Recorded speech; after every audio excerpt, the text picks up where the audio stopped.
A gente vai voltar a conversar com a nossa reportagem em Porto Alegre. A gente vai voltar a falar sobre o julgamento que se inicia hoje, da tragédia que aconteceu em 2013 na Boate Kiss. Gilberto Echauri está conosco. Mais cedo a gente falava aqui sobre a duração desse julgamento.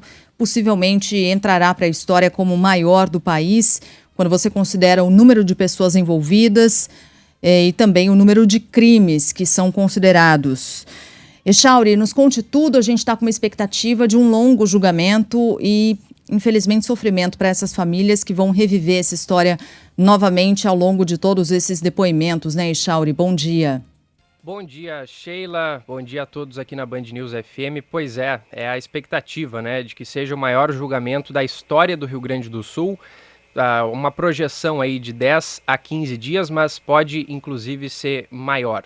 Hoje, portanto, começa o júri de fato, a partir das 9 horas da manhã. Daqui a pouquinho, o juiz Orlando Facchini Neto vai fazer o sorteio dos 7 jurados e logo mais, a partir da 1 da tarde, é que começam a chegar as primeiras pessoas que vão prestar depoimento. Primeiro serão as vítimas. 14 vítimas vão prestar esse depoimento.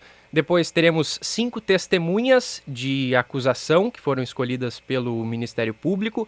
E depois nós teremos o depoimento de 14 testemunhas de defesa. 5 foram indicadas pelo Elisandro Calegaro Spor, 5 pelo Mauro Londeiro Hoffmann, 4 pelo Marcelo de Jesus dos Santos e o Luciano Bonilha Leão, ele não fez indicações. Esses são os 4 réus que serão julgados a partir de hoje. Eles respondem por homicídio simples 242 vezes consumado e homicídio tentado 636 vezes, com dolo eventual. E é justamente essa questão do dolo eventual que é talvez a principal discussão. Porque, havendo ou não o dolo eventual, há uma diferenciação de pena muito grande. E é sobre isso que explica o advogado e professor de Direito Penal Alexandre Vanderlich. Vamos ouvir o que ele diz.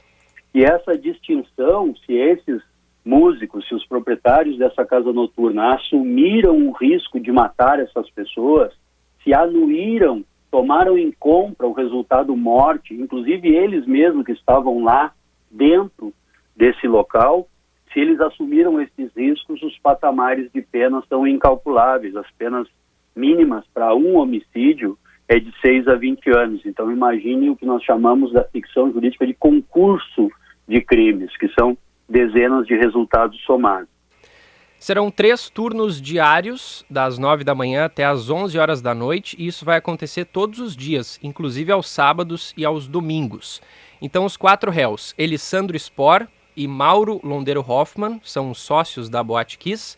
O Marcelo de Jesus dos Santos era músico da banda Gurizada Fandangueira, e o Luciano Bonilha Leão era produtor da banda Gurizada Fandangueira. Ele, inclusive, é quem teria acendido o sinalizador que deu início ao incêndio. Famílias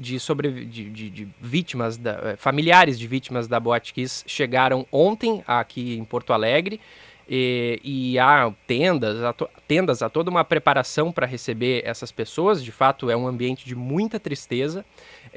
Será usado no julgamento um software digital que foi elaborado, que mostra o interior da Boate Kiss, mostra como era um local de difícil saída em um momento de apreensão, como foi de fato. Era um local labiríntico, foi esse o termo usado pelos desenvolvedores desse software. Não havia saídas de emergência, então tudo isso será levado em conta, né, para saber se houve o dolo, se houve aquele risco, né, de matar as pessoas por parte dos 4 réus. Serão realizados debates de 2 horas e meia, manifestação da acusação, e o mesmo tempo dividido entre as 4 defesas. Aí depois disso, os jurados vão entender, né, se estão prontos aí para decidir, passam para uma sala secreta, onde vão colocar individualmente seus votos. São 7 jurados, portanto, número ímpar para não dar empate. A maioria simples prevalece, ou seja, 4 votos, e 4 desses 7 votos aí que são necessários para essa definição. Echauri, repita, por favor, o número de crimes que serão considerados: mais de 240 homicídios, mais de 600 tentativas de homicídio, é isso? Isso mesmo, Sheila. Homicídio simples, 242 vezes consumado, e 636 vezes tentado e com dolo eventual. O Echauri, é o maior julgamento nem mais do que da história do Rio Grande do Sul, da história do Brasil. E quando a gente tem tantas atenções voltadas, né, para uma sessão, é de se esperar que advogados usem métodos, digamos, heterodoxos, né, para sustentar ali o seu ponto. Eu estou lendo aqui uma manchete recente. Laudo do Tribunal de Justiça desaconselha o uso de fogos de artifício no júri da Kiss. Por quê? Porque um advogado de um dos réus solicitou queimar um sinalizador durante a sessão. Gente. Olha que loucura. Não vou nem entrar no mérito do mau gosto, né? Isso. De acender um troço desses no meio da sessão de julgamento de um incêndio que começou por causa de um sinalizador. Mas o objetivo ali... risco, né? Exato. O objetivo ali seria o quê? O Echauri mostrar que o sinalizador não vai queimar o tribunal? Não vai matar todo mundo ali? Qual é a lógica por trás desse pedido? Na verdade, esse pedido pela utilização do sinalizador durante a sessão aconteceria do lado de fora. Seria para mostrar como é um objeto que, se utilizado de maneira correta, poderia não colocar em risco aquelas pessoas. Só que no momento que você faz essa demonstração do lado de fora, você não tem a comparação correta com o ambiente de dentro da boate, né? Inclusive havia a fumaça, a espuma de cima ali do palco, do isolamento acústico, que foi justamente o que pegou fogo. Portanto, sendo utilizado do lado de fora, não teria como fazer essa comparação. E foi também por isso que esse pedido foi negado. Além do que, é claro, colocar em risco a segurança daquelas pessoas, que apesar de ser um local aberto, né, que seria feita essa demonstração, poderia sim ainda colocar em risco essas pessoas. É óbvio que um sinalizador, se usado corretamente, não oferece perigo para ninguém, tanto é que é um produto que é vendido, que tem o selo do Inmetro. Essa demonstração seria tão vaga de ideias e de propósito quanto você pegar o caso de alguém que matou com um fuzil 20 pessoas e ir lá do lado de fora dar 5 tiros de fuzil pro alto e mostrar que se você utilizar corretamente um fuzil, você não mata ninguém. E daí? A questão é a utilização incorreta e não correta do sinalizador dentro de um lugar em que havia proteção de espuma, né, para anti-ruído. Enfim, é carnaval pirotécnico, no caso, literalmente, de advogado para chamar atenção e ganhar manchete. Echauri, bom trabalho para você. Vão ser semanas muito longas. A gente torce aqui para que justiça que tarda já é justiça que falha, né? Essa tá tardando demais. Mas que pelo menos a gente tenha o mais próximo de justiça possível sendo feito nesse julgamento histórico. Bom trabalho para você e para todos aí no Sul.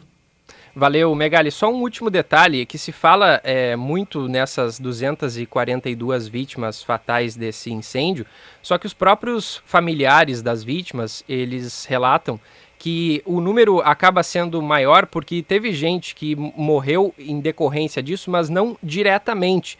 Como, por exemplo, familiares que entraram em depressão, ou seja, estão carregando uma tristeza muito grande. Agora, durante a pandemia, acabaram pegando doenças que, de acordo com médicos e especialistas, pode ter sido agravada justamente por conta do estado anímico da pessoa. Então, os familiares das vítimas, eles acabam não considerando apenas esse número de 242 vítimas e 636 pessoas feridas. Eles acabam considerando essas consequências, né, que acabaram destruindo aí a vida de milhares de pessoas. Echauri, o julgamento marcado para começar às 9 da manhã, é isso? Às 9 da manhã começa o sorteio dos jurados. Tá.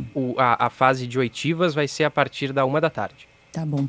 Bom trabalho para vocês por aí. Até mais. Obrigado para vocês também.